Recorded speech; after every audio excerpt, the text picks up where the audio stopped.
Picture a man holding a gun to your head, but you are frozen stiff and you can't stop from pulling the trigger.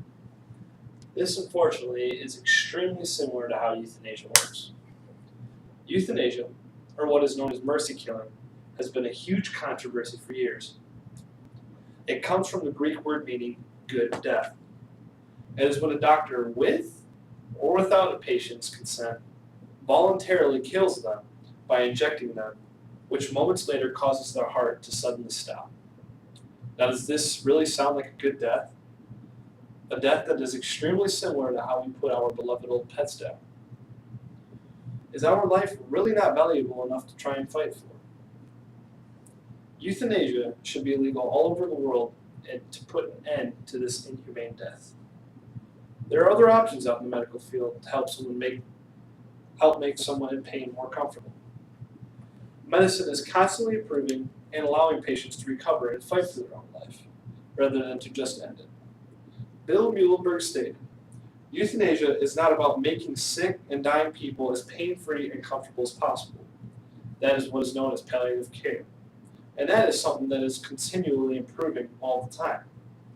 Euthanasia, however, is about allowing other people, doctors, lawyers, even family members, to decide whether or not you or her should live. These medications can also treat people with mental disorders or depression. Depressed patients are very likely to seek euthanasia because oftentimes they do not have the will or strength to try and go on.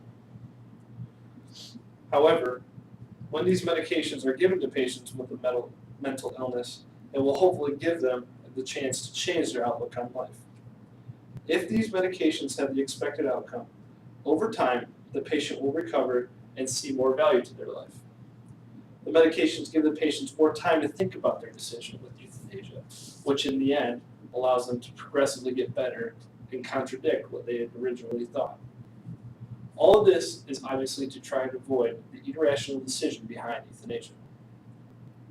This brings me to my next topic, ethics. Ethics are defined as the discipline of dealing with what is good and bad and with moral duty and obligation. In the medical field, doctors' ethics can be life-changing. In the Netherlands, it has been reported that some doctors have made the decision to use euthanasia on patients who seem hopeless, for example, in a coma, or someone who only has a week or so to live. These patients could have been deprived from seeing their families one last time, or if they were in a coma, their family would have missed them one last time to say goodbye to them. A person's life should not be placed into the doctor's hands where he has the opportunity to decide how valuable someone else's life is. It is even worse when he looks at the patient as just another bed being taken up by a hopeless body. Patients are also more likely to say that they would ask to change doctors if they were to find out that their physician has actually performed euthanasia in the past. Doctors' ethics should involve the importance of having hope in their patient, doing everything in their power to fight for your life as if it were your own. Euthanasia is just an easy way out, and it shows very poor ethics on not only the doctor's behalf, but the hospitals as well. It has been said that a broad legalization of euthanasia would make patients seem responsible for their own suffering.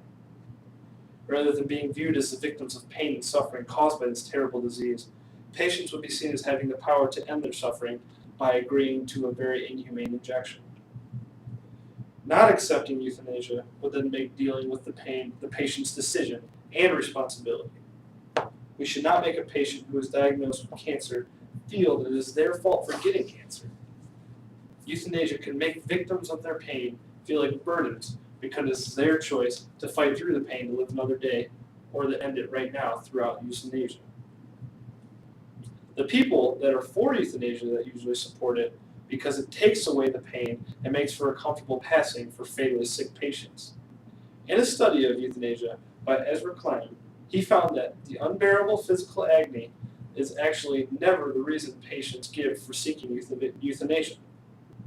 In the article, he states, "My own recent study of cancer patients conducted in Boston reveals that those with pain are more likely than others to oppose physician-assisted suicide and euthanasia." Another form of pain is obviously mental. Depression and other forms of mental distress is by far the most common motivator of euthanasia. Tom Mortier most recently experienced this firsthand when his mother was killed by euthanasia. According to Derek Medema, in his article, Euthanasia Hurts Families, he wrote on Miss Mortier stating, she was clinically depressed and had cut off contact with her own son, contrary to his own wishes. Tom unfortunately found out about his mother's death when he was only called to make arrangements for her body at the morgue. Tom Mortier must deal with this aftermath of a loved one's choice to be killed by their doctor each and every day, unlike his mother who took the easy way out. This is obviously a misuse of euthanasia. Euthanasia was intended for those in fatal condition, but is continually being abused and used for those who are depressed instead.